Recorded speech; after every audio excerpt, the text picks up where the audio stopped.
Bonjour à toutes et à tous. La vérité en médecine est-elle en danger? Quelques chiffres clés.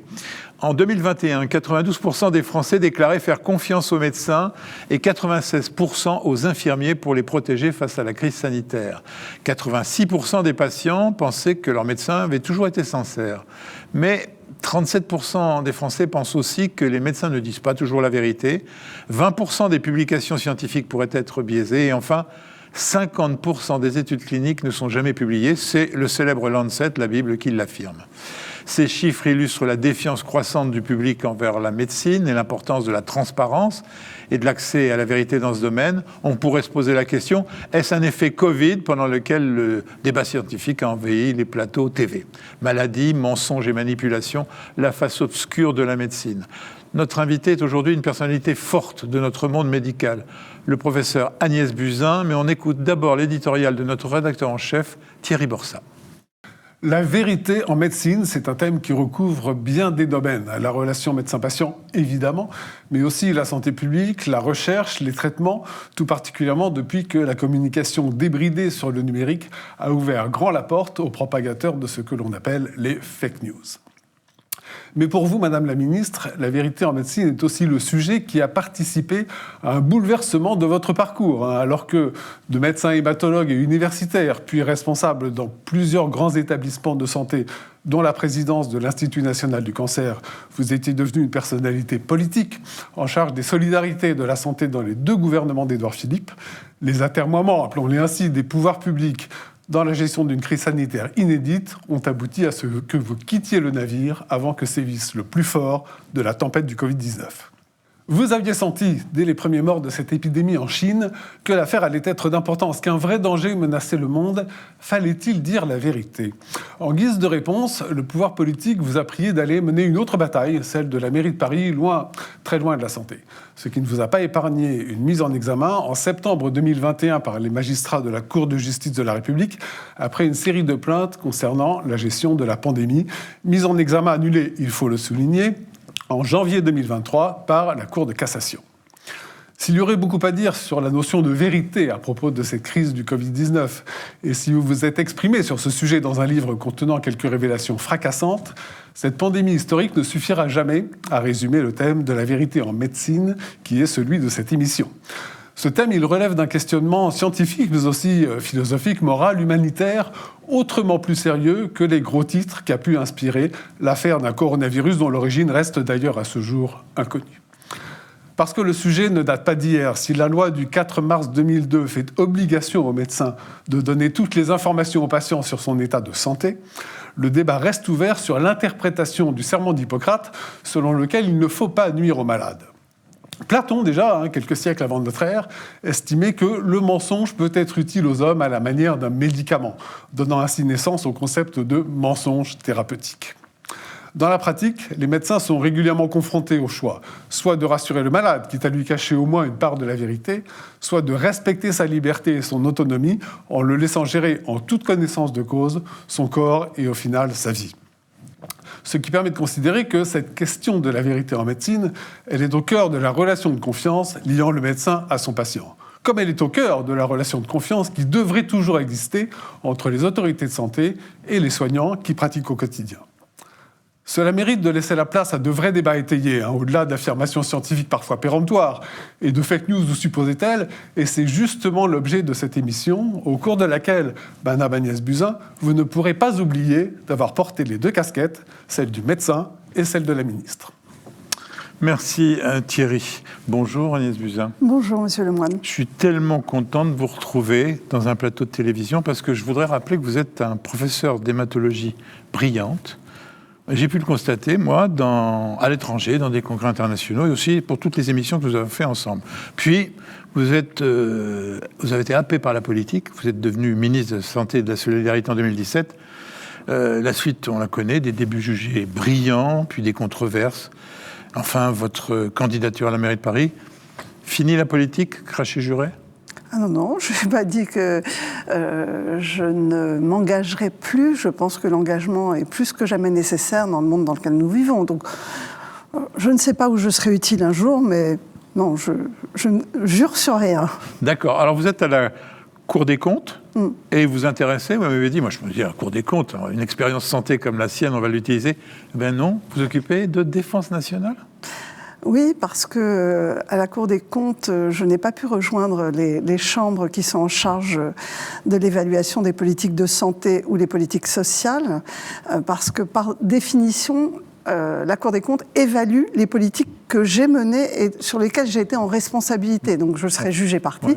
Et donc j'ai été obligée d'aller dans une chambre sur des sujets que je maîtrise moins, mais que j'apprécie énormément et qui sont d'actualité, qui sont la question de défense et d'armement. Bon, on n'interrogera malheureusement pas là-dessus aujourd'hui. Mais pour vous interroger à mes côtés, notre invité permanent, vous le connaissez bien, le docteur Jean-Paul Ortiz, ancien président de la puissante CMF. Donc, un de vos interlocuteurs n'est pas toujours très gentil quand vous étiez ministre, non ? Vous savez, les rapports entre un président de syndicat et la ministre de la Santé sont en fonction de l'écoute. Ouais. Et je dois dire qu'avec Agnès Buzyn, nous avons eu une bonne qualité d'écoute. Ça a changé de la ministre précédente. Je n'en dirai pas plus, mais les rapports étaient extrêmement tendus avec. Et du ministre suivant, d'après ce que j'ai pu comprendre. Oui, et Agnès Buzyn a su recoller les morceaux avec la médecine libérale et on a mené beaucoup de projets et d'avancées ensemble. Alors, on a fait une introduction, rien à dire sur la présentation de Thierry Borsat, celle qu'il a faite de vous ? Je pense que c'est important de revenir sur le rapport de la vérité avec la médecine. Je pense que c'est un vrai sujet d'actualité, mais je pense qu'on aura l'occasion. Et le président de la CSMF Alors, c'était pour moi très très important de considérer tous les acteurs de la santé comme des acteurs nécessaires. Et donc j'ai respecté absolument tous les acteurs, qu'ils soient libéraux, hospitaliers, quelles que soient les professions, parce que nous avions à reconstruire tous ensemble un nouveau système de santé et il fallait l'engagement de tous. C'est bien dommage que le ministre actuel n'ait pas entendu cette parole. Bon. Une première question, Madame la ministre.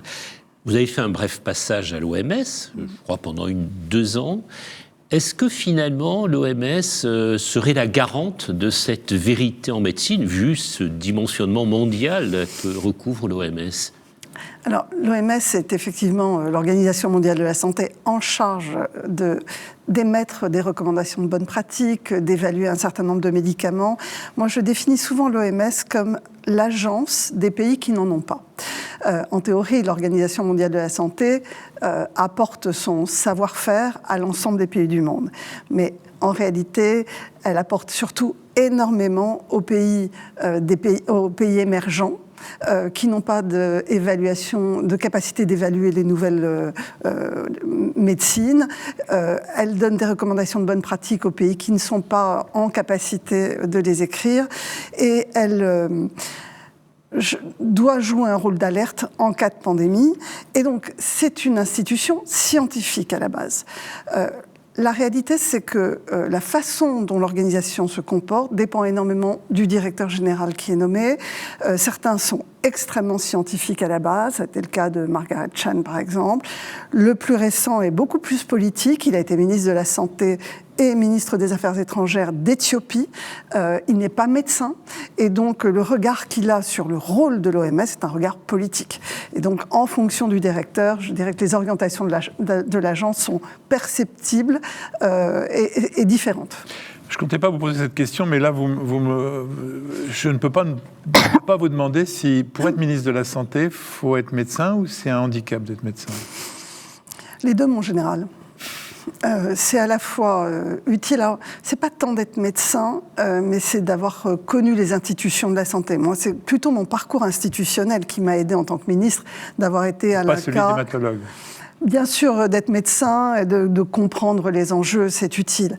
Mais c'est aussi de comprendre comment fonctionne le ministère, le rôle de tous les acteurs. Et donc, je n'étais pas un médecin qu'on a sorti de l'hôpital pour en nommer ministre. J'étais un médecin qui avait fait un parcours institutionnel, qui connaissait bien le ministère. Et c'est surtout ça qui m'a aidé. Après, d'être trop médecin et peut-être trop scientifique va à l'encontre parfois de l'intérêt politique. Mais ne pas être médecin du tout et ne pas bien connaître, c'est aussi... Je pense que c'est le problème des gouvernements. C'est la place de la compétence et de l'expertise par rapport à la politique. Et je pense qu'il faut que ça tourne. Ça pourrait pas être un couple entre un ministre et un ministre délégué, un qui soit médecin et l'autre pas médecin ? Ça a été le cas pendant des années. Ouais. Souvent, le ministre de tutelle à la santé était un ministre politique. Ouais. Je pense à Xavier Bertrand. et les ministres délégués ou secrétaires d'État à la santé étaient des médecins. Dans la vérité, en médecine, quelle est la responsabilité des décideurs politiques? Ils ont vraiment une responsabilité, ou surtout vis-à-vis des médecins? Alors, moi, je trouve que la question de la vérité en médecine, elle implique 3 acteurs. Enfin, ou plutôt, elle a 3 biais. Le premier, ce sont les malades eux-mêmes. Les malades eux-mêmes, parfois, sont en quête de sens. Et parfois, les diagnostics que l'on pose, les pronostics que l'on annonce, sont extrêmement douloureux. Parfois, la façon dont nous le disons aux malades est violente. Et à ce moment-là, les malades vont avoir tendance à se retourner vers d'autres paroles, parfois charlatanesques, et la médecine est vraiment le champ sociétal où il y a le plus de dérives sectaires. Ça a été démontré par la Miviludes, parce que cette quête de sens, cette quête de réponse, et parfois les médecins n'ont pas la réponse, eh bien, va amener les malades à se tourner vers des alternatives non médicales et parfois charlatanesques. Donc, il y a cette question de l'attente des patients. Il y a les médecins eux-mêmes qui ne seront pas en reste face à la question de la vérité. Je pense que plus vous... en tous les cas, plus vous êtes conforté dans une carrière scientifique et médicale reconnue, plus vous êtes à même de ne pas douter de ce que vous dites. C'est une forme d'hubris, c'est ce que j'appelle le biais de surconfiance. Il est connu comme biais de comportement. Et ce biais de surconfiance peut vous amener à être très péremptoire alors que vous ne devriez pas l'être. Donc, les médecins doivent faire attention à se contrôler en permanence face à ce biais de surconfiance. Et puis, il y a un 3e phénomène dont votre éditorialiste parlait. C'est le temps de la consolidation de ce qu'est un fait scientifique.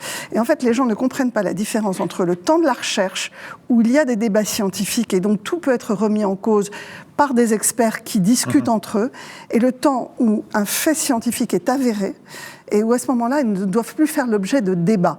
Et les gens oublient que ce temps de la démarche scientifique est absolument un temps de débat et pense qu'on détient la vérité à ce moment-là alors qu'on ne la détient pas encore. Alors, vous m'avez fait le plan de l'émission. Vous allez voir, c'est exactement le plan. Non, mais c'est très bien, je trouve qu'on est d'accord. Mais vous n'avez pas répondu du tout à ma question. Non, sur les politiques. Sur les politiques. Justement, moi, je voulais vous interroger là-dessus, parce que pendant la crise du Covid, et on a été très blessés par ce qui s'est passé pendant la crise du Covid, on a vraiment eu le sentiment que le politique mentait très souvent et ne disait pas l'ensemble des éléments et des informations qu'il pouvait avoir. Je ne parle pas de votre période, je parle de la crise du Covid et des mois qui ont suivi. Et on a été dans des situations extrêmement difficiles de méfiance vis-à-vis de la parole politique, ce qui est d'ailleurs un peu le cas dans l'ensemble de la société. Mais c'est vrai que chez les médecins, dans une situation d'incertitude scientifique que vous avez parfaitement décrite, devant les demandes et les interrogations des patients qui voulaient avoir des certitudes que nous n'avions pas, nous avons été vraiment en porte-à-faux en permanence. Et on a eu le sentiment que le politique ne nous disait pas tout. Alors, je ne le pense pas, en fait. Je pense peut-être que la pédagogie autour des décisions, des explications a peut-être été insuffisante, mais je ne pense pas que les pouvoirs publics ont menti. Et ça rejoint la dernière question que j'abordais quand je parlais du temps de la consolidation de la science. C'est qu'en réalité, les gens ne comprennent pas que c'est pas parce qu'un fait s'avère exact à un moment donné qu'on le connaissait avant. Et donc, je vais vous donner un exemple très concret. La question des gouttelettes et des masques. Ça ne correspond pas à la période où j'étais ministre, donc je peux en parler de façon totalement libre. En réalité, pendant des semaines, les scientifiques du monde entier, et y compris à l'OMS, ont expliqué que le Covid se transmettait par gouttelettes. Et donc le risque, c'est comme la grippe, c'est que les gouttelettes tombent et qu'on s'infecte par les mains. Et donc on nettoyait nos poignées de porte avec du gel hydroalcoolique, on nettoyait nos yaourts avant de les mettre au frigo.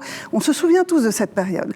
Et puis est arrivé dans le débat scientifique le fait que peut-être ce seraient des aérosols et qu'il faudrait porter des masques. Bon. Mais ce fait scientifique qui s'avère exact à un moment donné, puisque tous les scientifiques du monde entier pensent qu'en fait, ce sont des aérosols. Il s'avère exact plutôt vers le mois de mai-juin. L'OMS acte que ce sont effectivement des aérosols en juin et qu'il faut porter des masques. Ça ne veut pas dire qu'on a menti en mars ou en avril ou en mai quand on a dit que c'était des gouttelettes. Vous voyez ce que je veux dire ? C'est trop facile de refaire le match une fois qu'on a la certitude qu'en fait, ce qu'on a dit à un moment donné est faux. Je suis tout à fait d'accord avec vous. N'empêche qu'on nous a clairement menti sur la fourniture des masques. Et je me souviens de discussions que j'ai eues avec votre successeur, qui lui-même a reconnu « Ah ben non, mais je comprends pas, pourtant on a mis des logisticiens, on a une cellule de logisticiens mise en place au ministère de la Santé pour que vous ayez des masques sur le terrain, et les masques n'arrivaient pas. Et ils n'arrivaient pas en juin, ils n'arrivaient pas en septembre. Heureusement que les collectivités locales, en particulier des maires ou des chefs d'entreprise, nous ont apporté des masques pour nous protéger. On a vraiment eu ce sentiment, en particulier sur la médecine de ville, d'un abandon de ces soldats de la première ligne. On l'a payé cher d'ailleurs. Les chiffres sont un peu difficiles à être très précis, mais on est probablement autour de entre 50 et une centaine de médecins qui sont morts de Covid parce que non protégés. Certes, dans la période avant juin, mais y compris après. Alors, sur les médecins, il n'y avait absolument pas, évidemment, ce débat. Il était évident que les soignants, en général, devaient porter des masques pour se protéger. Donc, clairement, ce que je viens de dire ne concerne pas les médecins, évidemment. En fait, il y a deux choses. Et n'étant pas aux affaires, il est très difficile pour moi de juger de la sincérité ou pas de ce qui a été dit à ce moment-là. Mais ce que je peux dire, parce que les Français ne le savent pas, et les médecins non plus, c'est que, d'une part, la France était le pays au monde qui avait le plus de masques. On ne le sait pas, mais de loin. Beaucoup de pays n'avaient même pas de stock. Donc après, j'entends que les logisticiens n'ont pas réussi à les délivrer, etc. Mais il y avait quand même un stock de masques qui était le plus important du monde. Et la deuxième chose que les Français ne savent pas, c'est que nous avons été l'un des premiers pays, en tous les cas le premier pays occidental, ça j'en suis sûre, à avoir commandé des masques. Nous avons commandé des masques. Moi, le matin du 24 janvier, il y avait 25 morts en Chine. Pas 25 morts par jour, 25 morts en tout. Il n'y avait encore aucun cas sur le territoire européen. J'ai commandé des masques ce jour-là. Mais ce qu'on ne sait pas, et ce dont on a pris connaissance par la suite, c'est qu'en réalité, on savait qu'il y avait des usines de masques un peu partout dans le monde, donc on a passé des commandes. Mais ce qu'on ne savait pas, c'est que la matière première pour fabriquer des masques, le tissu bleu qui sert aussi aux tenues, en fait, cette matière première était entièrement fabriquée à Wuhan, et la province de Hubei. Et il se trouve que Wuhan et la province de Hubei ont été fermées du monde le 24 janvier, c'est-à-dire le jour où nous avons passé la première commande. Et ça, je dirais qu'aucun décideur politique n'avait imaginé, anticipé cette centralisation à outrance. Vous pouvez l'expliquer aux Français, ils auraient compris. Mais je ne comprends pas pourquoi ça n'a pas été dit. En fait, c'est pour ça que je le dis aujourd'hui. Parce de façon très simple. Moi, j'ai commandé, bravo, on ne pouvait pas fabriquer. Ah ben oui, voilà, il suffit de dire ça. Mais c'est pour ça qu'il y a eu une pénurie mondiale. Ouais. Une pénurie mondiale parce que les commandes n'arrivaient pas, parce qu'en fait les usines ont pu fournir ce qu'elles avaient en stock, mais une fois qu'elles ont eu besoin de matières premières, elles n'en avaient pas. Et donc le monde entier a manqué de masques à un moment donné, à cause du confinement de la région, qui a duré, je crois, 10 semaines. Et donc, il a fallu attendre que le Hubei se réouvre à nouveau pour que les Chinois se mettent à exporter. Cela dit, ça ouvre un autre débat qu'on n'aura pas aujourd'hui. C'est pourquoi il y a un seul pays qui produit ces tissus-là. C'est exactement le problème des pénuries de médicaments. Oui. On se rend compte que tous les principes actifs sont fabriqués dans une usine. Mais ça, on le découvre aujourd'hui, et c'est la mondialisation depuis 30 ans. Alors, j'allais vous dire qu'on le découvre, nous, effectivement, un bout de la chaîne, mais en haut, le bout de la chaîne, c'est des choses que peut-être un ministre de la Santé devrait savoir, que tous les produits... Là, vous l'avez découvert en même temps que nous, alors. Sur les masques, oui. Sur les médicaments, non. Les médicaments, j'ai fait un plan en 2018 pour lutter contre les pénuries de médicaments, et c'est au moment où j'ai essayé de comprendre, en fait, les raisons des pénuries, que j'ai réalisé à quel point les principes actifs, leur production était centralisée en Chine et en Inde, et pas pour les raisons qu'on croit. Et ça, c'est très intéressant. Juste Alors, pour terminer. Je vais vous poser une question. Juste pour terminer. Juste pour vous dire que juste pour vous dire que j'étais sûr que la discussion serait intéressante. J'étais sûr qu'Agnès Buzyn serait tranquille et nous dirait les choses. Ça veut dire que vous êtes obligé de revenir parce qu'on ne peut pas faire tout aujourd'hui. Non, mais c'est quand même très intéressant. Alors, sur les pénuries de médicaments, on pense que la décentralisation en Inde et en Chine, c'est pour la raison des coûts de main-d'œuvre. Ouais. Pas du tout. C'est que c'est une industrie chimique très polluante et que les normes environnementales européennes ont délocalisé les productions polluantes en Chine et en Inde. Je trouve que c'est intéressant quand même. Oui, ça encore, il faut le dire. Ben, c'est pour ça. Je parle de vérité. Et c'était la question que je voulais vous poser. Finalement, l'enjeu de l'Europe, et on a les élections européennes très bientôt, c'est la digression que je voulais faire. L'enjeu justement de ces élections européennes, c'est d'arriver peut-être un jour à avoir une Europe de la santé qui soit le cœur de cette indépendance européenne vis-à-vis des pays de production tant en médicaments qu'en dispositifs médicaux et qu'en matériel médical. Et je pense que de ce point de vue-là, c'est un enjeu majeur. Majeur. Alors, de souveraineté, vous avez raison. À un moment donné, on avait dit que peut-être vous iriez à l'Europe et on avait parlé. On va ouvrir le sujet. C'était pas prévu. On reviendra à la vérité après. Qu'est-ce que vous avez à nous dire sur l'Europe de la santé, sur ce qui se passe actuellement? On n'en parle pas du tout. Hein. Non, on en parle. Totalement absent des débats. Alors, pas tout à fait. Le président de la République en a un peu parlé dans son discours de la Sorbonne. Il y a un enjeu de souveraineté européenne, évidemment, sur les médicaments, c'est clair. Moi, la seule chose que je veux réaffirmer, c'est que je considère aujourd'hui que la bonne dimension pour négocier avec les industriels, pour nous organiser, c'est la dimension européenne. Imaginez qu'on puisse avoir une souveraineté française, à l'échelon français, quand on voit la complexité de la production, le coût des productions, les acteurs que nous avons en face de nous, qui sont des big pharma mondialisés. Je pense que sans la masse critique européenne de nos 450 millions d'habitants, nous ne pouvons pas, à l'échelle de la France, être crédibles. Ça vous intéresse, l'Europe? Oui, vous n'avez pas répondu à la question. Vous n'avez pas répondu à la question. Oui, non, mais je prône une Europe de la santé, évidemment. Je prône une dimension européenne réaffirmée. Et donc, là-dessus, je suis complètement en phase avec le président de la République. Oui. Je veux rappeler quand même, parce qu'on l'oublie, que la France, aujourd'hui, 66 millions d'habitants, fait la taille de 2 villes chinoises. Oui. Une nouvelle ville chinoise qui s'implante aujourd'hui, c'est 30 millions d'habitants. Oui. Donc, voilà, gardons en tête ce que nous représentons. Nous sommes encore une force de frappe. Nous avons la puissance nucléaire, nous avons la 6e, 7e économie mondiale. Mais d'abord, ça ne va pas durer. Et deuxièmement, notre démographie fait que notre poids relatif dans le monde va continuer à baisser. Alors, vous n'avez pas répondu à la question, mais un petit peu. Si. Vous êtes, j'ai 2 questions à vous poser. On sait qu'un des objectifs de notre président est peut-être d'être un jour président européen. Donc, vous seriez sa ministre de la Santé européenne? Ça, j'adorerais. Ça, vraiment, ce Vous avez quelle relation avec lui maintenant? Mais bonne, très bonne. Très bonne. Ouais. Donc, très bonne, avec lui, avec Édouard Philippe. Bien sûr. Ah ben donc vous êtes bien avec les... Je ne ferai plus de digression. Non, mais intéressante. Non, mais allez-y, il n'y a aucun problème. De toute façon, on n'aura pas le temps de tout faire dans cette émission. Mais au contraire, pour moi, c'est ça, une émission politique santé. On va commencer par la recherche. Dans votre plan, recherche médicale, communication médicale et confiance brisée, 75% des Français estiment que les laboratoires pharmaceutiques ont trop d'influence sur la recherche médicale et 80% des Français pensent qu'il est important que les patients aient accès à leurs données médicales. Ça, c'est France Assos Santé qui dit ça.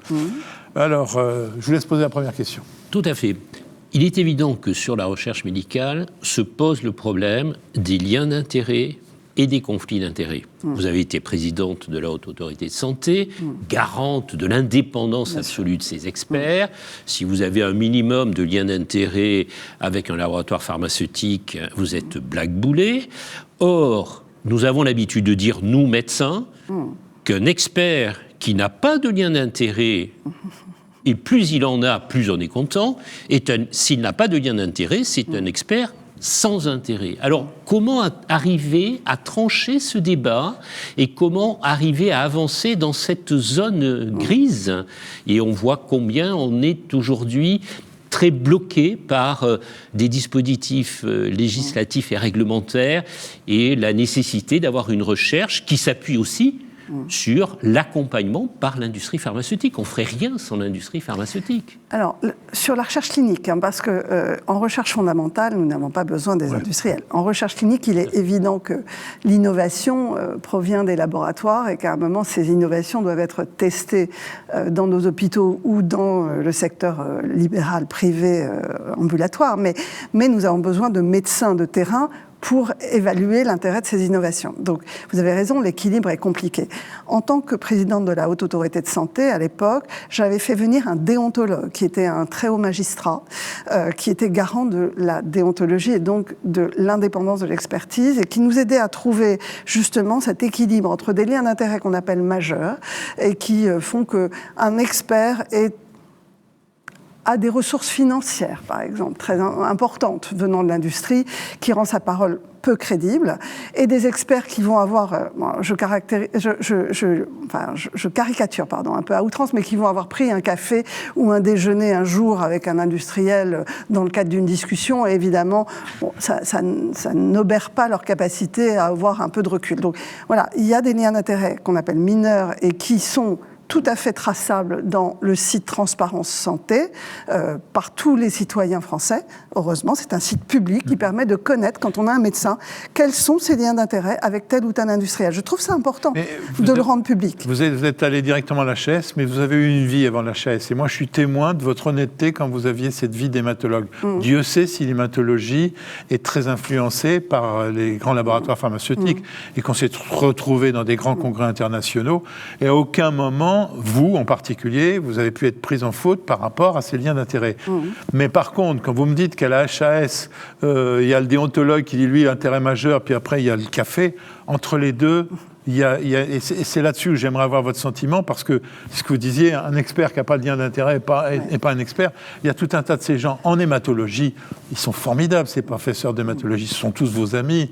Ils avaient des liens avec les laboratoires pharmaceutiques mineurs, mais pas majeurs, mais un petit peu quand même, et ça n'empêchait pas que leur parole était bonne, non ? Oui, mais elle peut être bonne et quand même un peu influencée. Il faut être honnête, avec le recul que j'ai maintenant d'avoir dirigé ces instances en charge et garante de la déontologie médicale, je sais bien quand même que ça peut être... Vous vous trouviez influencé, vous ? Non, mais j'ai très peu travaillé avec l'industrie, en fait, très peu. J'ai rarement... Vous alliez dans les congrès, on sait. J'allais dans les congrès, j'étais invitée dans les congrès. Mais on sait bien que les congrès n'existent que s'il y a l'industrie pharmaceutique. Oui, mais je n'étais pas moi-même, je n'écrivais pas des papiers avec les industriels sur tel ou tel médicament, donc je n'ai pas été en première ligne avec les industriels. Dans votre service, il n'y avait pas des études de recherche? Oui, bien sûr, il y avait des études, mais on y participait. Logique, hein. Mais on participait, mais si vous voulez, on incluait des malades dans plusieurs études de phase 2 ou de phase 3 en fonction des indications. Mais je ne faisais pas partie de ces groupes d'experts qui travaillaient vraiment de façon très, très courante. Vous préférez ceux qui n'ont qu'une expertise à ceux... Non, mais ce que je veux dire par là, c'est que c'est très compliqué de donner un panorama général. Là où vous avez raison, je vous rejoins, c'est sur les maladies rares. Sur les maladies rares, quand vous avez 1 ou 2 experts en France et que vous testez un nouveau médicament de thérapie génique, certes à 1 million d'euros la dose, mais que vous avez besoin de connaître l'évolution d'une maladie que personne ne connaît parce qu'il y a 2 experts en France, là c'est très compliqué de trouver des experts indépendants. En cancérologie, ça n'est pas vrai. Vous trouvez des gens qui connaissent la méthode, qui peuvent analyser les biais dans les études scientifiques et qui sont capables de parler avec un regard un peu extérieur sans avoir participé eux-mêmes à la recherche. Donc je crois qu'on ne peut pas tout mettre dans le même panier. C'est pour ça que le cas par cas est très important. C'est ce qu'on faisait à l'Institut national du cancer, c'est ce qu'on faisait à la Haute Autorité de Santé, avec une évaluation au cas par cas de, justement, des liens d'intérêt. Est-ce qu'on peut conclure en disant que le système ne marche pas si mal que ça en France? Non, moi je crois que le système ne marche pas si mal que ça. Je pense qu'il est garant quand même de qualité et d'indépendance. Et je vais vous dire, ce n'est pas le cas dans beaucoup de pays. Bien sûr. Parce qu'une des raisons pour lesquelles, à la Haute Autorité de Santé, je me suis totalement opposée à la création d'une agence européenne équivalent de la Haute Autorité de Santé d'évaluation des médicaments européens, c'est que les autres pays européens ne s'intéressent pas du tout aux liens d'intérêt. Certains pays n'en font absolument pas état quand ils interrogent des experts. Donc ça pose un problème de garantie d'indépendance, et la HAS, de ce point de vue, est assez rigide, je dois le dire. Ouais. Toutefois, quand on regarde l'étude du Journal of General Internal Medicine en 2020, 36% des médecins aux États-Unis ont déclaré avoir eu des liens financiers ou des cadeaux de la part de l'industrie pharmaceutique. Et c'est vrai que le ressenti de la part des patients, et même d'un certain nombre de médecins, c'est qu'effectivement, un nombre important d'études ont été influencées par l'industrie pharmaceutique. Bien sûr. Et je pense que de ce point de vue-là, je comprends cette recherche d'une clarté dans les liens qu'il peut y avoir entre les experts et l'industrie pharmaceutique. Peut-être que ça mériterait d'être clairement exprimé, y compris dans les congrès. Parce que les congrès médicaux aujourd'hui, tant nationaux qu'internationaux, si l'industrie pharmaceutique ne les soutenait pas, il n'y aurait pas de congrès. Oui, mais aujourd'hui, quand vous présentez des données à un congrès médical international, vous êtes obligé, c'est la première diapositive que vous montrez, vous êtes obligé de lister vos liens d'intérêt immédiatement pour savoir qui est l'émetteur. Et moi, en tant que médecin, plus elle est complète, et même si on a 2 ou 3, plus je suis content et plus je tends l'oreille, parce que je me dis, celui-là, il doit être extrêmement intéressant. Celui qui me met aucun lien d'intérêt... Oui. Après, j'en profite pour une petite pause. Alors après, sur les, vous savez, c'est très intéressant. Le problème aussi, c'est que plus vous travaillez avec l'industrie, plus vous allez être amené à être sollicité par les industriels. C'est une des raisons pour lesquelles, notamment, les grands investigateurs cliniques de beaucoup d'études de phase 3 dans beaucoup de pays du monde sont des hommes. Les femmes sont souvent exclues des grands essais cliniques parce que l'autorité qu'un expert aura eue en étant responsable d'une grande étude de phase 3 va lui amener une notoriété qui fait que les industriels, pour d'autres médicaments, vont faire appel à lui, une forme de cooptation permanente. Et quand vous regardez le nombre de femmes qui, aujourd'hui, sont responsables de grands essais cliniques, et notamment en France, eh bien, il n'y en a pas tant que ça. C'est un petit peu en train de changer. Et c'est en train de changer, et c'est amusant parce qu'il faut le remarquer. Ça a changé à cause des grands essais dans le mélanome. Le mélanome était une maladie dont on mourait. Oui, mais dont on mourait. Et donc, personne ne voulait vraiment s'en occuper parce que c'était une maladie horrible pour laquelle il n'y avait pas de traitement en dehors de la chirurgie, de la radiothérapie, etc. Et pour lequel il n'y avait aucun médicament. Et donc, ça a été une maladie prise en charge par des femmes dermatologues. Ouais. Et quand les anti-PD-1 sont arrivés, les médicaments immunostimulants sont arrivés, eh bien, en fait, toutes les cohortes de mélanome étaient tenues par des femmes. Et c'est comme ça que les femmes se sont retrouvées en première ligne des grands essais dans le mélanome. C'est parce qu'en fait, elles s'étaient occupées des malades dont personne ne voulait. Restons attentifs quand même à comment tout cela fonctionne. Il y a des biais énormes, assez discriminants en fait, dans la façon dont on recrute les experts aussi. Il ne faut pas que ces biais arrivent à des contre-vérités. Hein. Non, mais finalement, le fait qu'un expert travaille avec de nombreux laboratoires différents est probablement un élément qui lui permet d'avoir un regard beaucoup plus indépendant, avec beaucoup plus de recul. Un expert qui travaille avec un seul laboratoire, forcément, va être soupçonné de favoritisme vis-à-vis de ce laboratoire-là. C'est pour ça que je trouve que l'idée de lien d'intérêt et de la diversification des liens d'intérêt devrait être mieux prise en compte. Mais elle est prise en compte quand vous regardez les liens d'intérêt des experts, quand vous organisez une expertise à la Haute Autorité de Santé. Vous regardez justement cette diversité de petits liens d'intérêt par rapport à un gros lien d'intérêt avec un seul laboratoire. Tout ça rentre en ligne de compte, il y a des processus, tout cela est bien rédigé au sein des agences sanitaires, c'est très réglementé, les déontologues des agences sanitaires regardent ces processus, ils évaluent si on les a suivis, et donc non, je pense qu'on peut être assez tranquille en France sur la façon dont cela fonctionne avec... Voilà. toutes les... On a quand même une affaire récente sur laquelle je pense à l'affaire Raoult qui pose problème. Parce que... Oui, mais ce n'est pas un lien d'intérêt avec le laboratoire. On va parler... C'est vrai, de mais c'est un point de rigueur scientifique on va y aller parce que... dans la démarche de la recherche clinique. Je pense qu'on voit bien qu'il peut y avoir des dérives extrêmement délétères. Mais là, on rejoint la question des gestions de crise. Moi, je veux bien qu'on parle de l'affaire Raoult parce que c'est un phénomène très intéressant. Quand vous avez une crise sanitaire comme le Covid, tout le monde a peur. Et au moment du confinement, il y a eu une panique généralisée. Les Français étaient très peu préparés à l'idée. C'est d'ailleurs ce que je dénonce un peu dans mon livre. On aurait dû beaucoup mieux préparer l'opinion publique à, malheureusement, cet état de fait qui était absolument évident dans la façon dont on pouvait controler l'épidémie. Il n'y avait pas d'autre moyen. Pardon ? Elle est arrivée trop tard. Le confinement est arrivé trop tard et n'a pas été suffisamment préparé dans l'opinion publique. Vous n'avez pas été assez écouté. Je pense qu'à cette époque-là, je n'étais plus écoutée. J'étais une candidate en campagne. Mais en tous les cas, c'est intéressant parce que quand vous avez peur, vous cherchez des réponses. Et quand, le lendemain du confinement, vous avez un gourou qui, fort de son statut de grand scientifique, vous explique qu'il a trouvé le médicament miracle qui va guérir tout le monde, eh bien, évidemment, la fake news part comme une fusée de poudre. Mais c'était pas un gourou qui sortait d'une secte, c'était quand même un d'entre vous, quoi, un grand universitaire. Il était déjà très décrié depuis une dizaine d'années, et moi-même, je l'avais vécu quand j'étais à l'INCa, à l'Institut National du Cancer.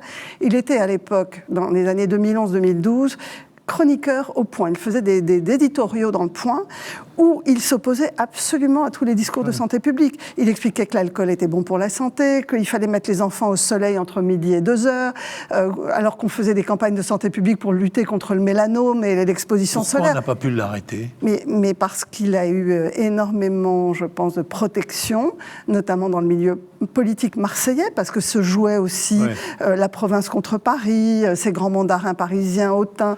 Bon, vous avez eu à le gérer, vous, en tant que ministre ? Moi, j'ai eu à le gérer quand j'ai fait rapatrier les Français de Wuhan à Carry-le-Rouet, donc c'était le premier rapatriement des Français de Wuhan en fin janvier 2020, et ça a été très compliqué. Oui, j'ai été obligée de le contrôler, de mettre des limites, de mettre des barrières à la façon dont il se voulait procéder. Bon, il avait un hubris démesuré, ça aurait dû nous faire peur, en fait. Un scientifique qui ne doute pas dans une pandémie mondiale où on ne sait rien, avec un nouveau virus que personne ne connaît, aurait dû nous mettre la puce à l'oreille plutôt que de nous rassurer. Malheureusement, ça a été le contraire. On ne peut pas critiquer les gens qui l'écoutent. On ne peut pas critiquer les gens qui l'écoutaient, quand justement il avait une telle assurance, avec une légitimité qu'on lui avait apportée et une telle assurance, comment voulez-vous que les gens n'aillent pas vers son discours ? Alors, je suis complètement en phase avec vous. On ne peut pas reprocher aux Français d'avoir voulu s'accrocher à un espoir quand la peur a envahi l'espace public à ce moment-là. Et c'est normal.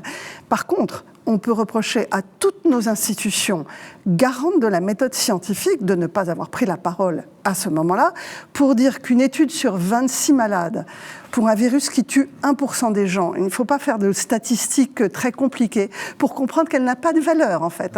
26 malades alors que vous avez 1% de mortalité, vous ne pouvez rien en dire. Donc ça aurait dû être vraiment les signaux d'alerte maximum, et nous avons eu toutes nos institutions garantes de la méthode scientifique qui se sont tues. Elles ont eu peur. Comment vous expliquez qu'on le retrouve dans le bureau du président des États-Unis avec Fauci, dont on connaît tous, qui est un personnage exceptionnel, qui ne peut rien faire ? Oui, mais parce que la peur, c'est pour ça que les fake news circulent tellement en médecine, c'est que la peur est la meilleure, en fait, le sentiment le plus vecteur de recherche de sens. Et c'est très intéressant parce qu'en neurosciences, on connaît ça très bien, la mémoire et le fait de fixer des idées est totalement dépendante du moment et de l'émotion que vous ressentez au moment où on vous donne une information. Et plus vous avez peur, plus vous êtes choqué, plus vous allez fixer toutes les informations qu'on vous donne. Par exemple, tout le monde se souvient de où il était le jour des attentats du 11 septembre 2001. Parce que cette vision des avions fait qu'on a tout retenu de l'espace où nous étions en ce moment-là. Pareil pour le confinement. Tout le monde sait ce qu'il faisait le jour du confinement.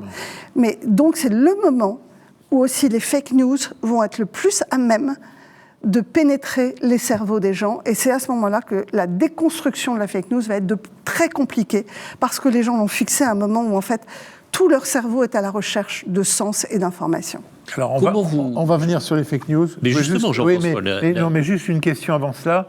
Qu'est-ce que vous pensez des lanceurs d'alerte, vous ? Là, on ne parle pas de la fake news, hein, des lanceurs d'alerte. On a eu l'histoire du sang contaminé. C'est une consoeur qui est hélas décédée qui avait lancé l'alerte, une fille formidable. Donc ça peut servir à bien aussi, le lanceur d'alerte. Mais bien sûr, évidemment, regardez Irène Frachon et Mediator. Heureusement qu'on a des lanceurs d'alerte. Le problème, c'est que vous mettez derrière lanceurs d'alerte aussi parfois des charlatans avec des thèses farfelues. Donc le problème, et c'est pour ça que nous avons des institutions garantes de la méthode scientifique, c'est de vérifier que le lanceur d'alerte, 1, est écouté, 2, qu'on porte un regard scientifique sur l'alerte et qu'on soit capable de juger de qui est un lanceur d'alerte et qui est en fait un manipulateur. Il peut y en avoir aussi. Alors je vous renvoie sur les fake news. Allez. Tout à fait. On a fait cette transition vis-à-vis des fake news. Alors effectivement, pendant des périodes d'émotions fortes, et vous rappeliez la période du Covid ou d'autres périodes, les fake news ont beaucoup de prise. Néanmoins, on voit que même en situation plus apaisée, les fake news ont un impact important en matière de santé sur le vécu ou le ressenti de nos concitoyens. Je pense à la vaccination courante, anti-vax, etc. Mais même actuellement. Donc aujourd'hui, il est extrêmement difficile de lutter contre ces fake news. Comment vous appréciez ce problème-là et quel est le rôle du politique vis-à-vis des fake news ? Parce que, en tant que médecin, on a le sentiment que quelque part, le politique ne sort pas du bois, c'est-à-dire qu'il laisse faire de la désinformation. En tout cas, il ne fait pas les efforts suffisants. Alors, je ne sais pas si c'est un problème de forme, si c'est un problème d'intensité, mais en tout cas, on voit bien que la population est en manque de communication qui puisse combattre efficacement ces fake news. Comment voyez votre rôle éventuellement en tant qu'ancien ministre de la Santé et en tant que scientifique par rapport à ça ? Alors, c'est très bien. On va prendre l'exemple de la vaccination, parce que c'est vraiment un exemple qui me parle. Vous êtes une cumularde, vous, dans les histoires. Ah oui, moi, j'aime Covid et vaccination. J'aime les combats. Moi, vous savez, quand j'étais à l'IRSN, j'ai géré Fukushima, donc je suis quand même une spécialiste un peu des crises. Donc, la vaccination... Quand je suis arrivée comme ministre, j'ai rendu les vaccins obligatoires chez les enfants. 11 vaccins obligatoires. C'était une décision horriblement difficile. Courageux. Sincèrement, si je n'avais pas été médecin, immunologiste de surcroît, ayant travaillé sur les vaccins antileucémiques dans les pathologies dont j'avais la charge, donc vraiment une spécialiste de l'immunologie de la réponse immune. Sincèrement, je ne sais pas comment j'aurais mené cette bataille à l'Assemblée. Ah mais votre prédécesseur avait tranché la question, elle n'avait rien fait. C'est ça, et elle m'avait laissé le texte de loi lors de la passation de pouvoir. Elle m'avait dit, tu dois prendre, Agnès, tu dois prendre une décision sur la vaccination, soit de tout rendre obligatoire, soit rien. En tous les cas, voilà, moi j'ai fait un rapport, donc elle avait demandé un rapport à Alain Fischer, qui avait dit on peut tout rendre obligatoire, rien rendre obligatoire. En fait, personne n'avait tranché. J'ai tranché, j'ai pris cette responsabilité.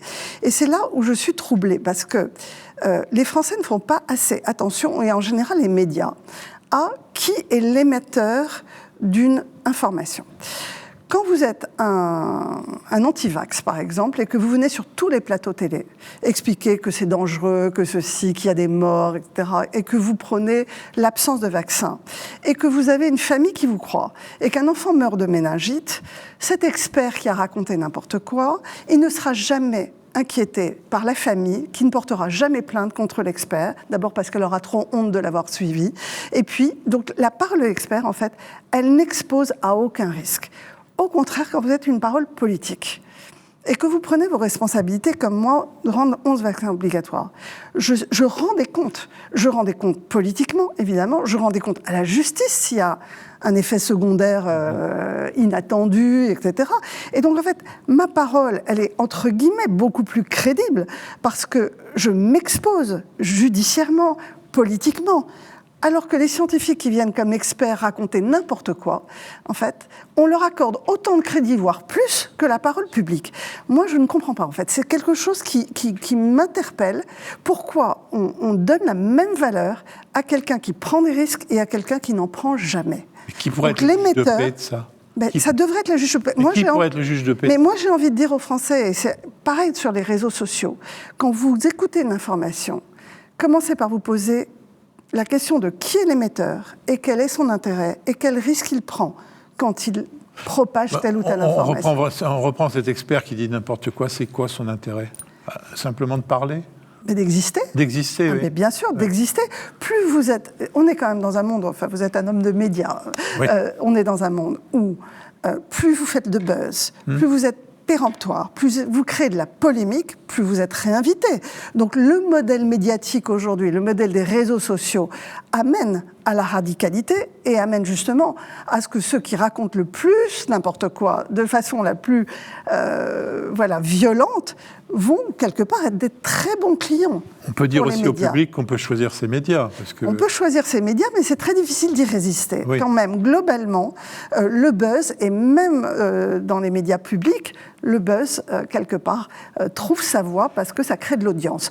Donc, faut pas confondre quelqu'un qui parle bien et quelqu'un qui dit n'importe quoi. Vous savez qu'on a le choix des gens. Oui, c'est vrai. Et ce qu'on appelle, dans mon boulot de médecin journaliste, un bon client, c'est quelqu'un qui va nous raconter les choses un peu mieux qu'un autre qui sera peut-être plus savant. Ce que dit Jean-François est complètement vrai et j'en atteste. Néanmoins, puisque je l'ai vécu pendant toute la crise du Covid, où j'ai participé à beaucoup d'émissions télé, je me suis trouvé face effectivement à des pseudo-experts, en particulier opposés à la vaccination, qui étaient beaucoup plus invités que moi, ce que je disais, qui était un discours finalement assez simple soutenant la vaccination.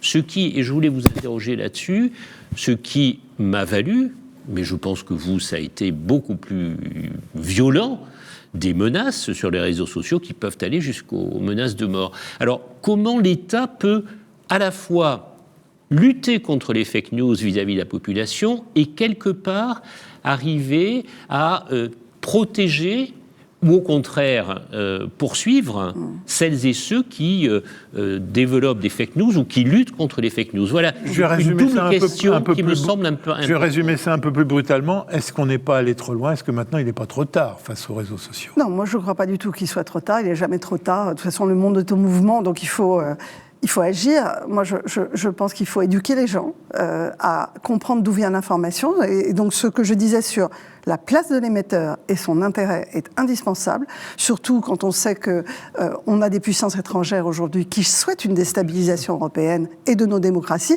Donc, vraiment, la question de l'émetteur doit être en permanence enseignée, je pense, dès le plus jeune âge. La deuxième chose, c'est que je pense qu'il faut que des institutions publiques prennent leurs responsabilités. Le problème du Covid, c'est quand même qu'on a assisté, et je vais être volontairement violente, à une lâcheté généralisée sur la chloroquine. Enfin, on aurait attendu une parole forte de... Allez, je les cite dans le désordre. La Haute Autorité de Santé, le Haut Conseil de Santé Publique, l'Académie de Médecine, la NSM, le Comité National d'Éthique. Enfin, on avait tellement d'institutions publiques, l'INSERM, scientifiques, garante de la méthode et de la qualité des résultats scientifiques, qui auraient pu dire, non, attendez, ça, peut-être que la chloroquine est efficace, mais il faut faire une étude digne de ce nom.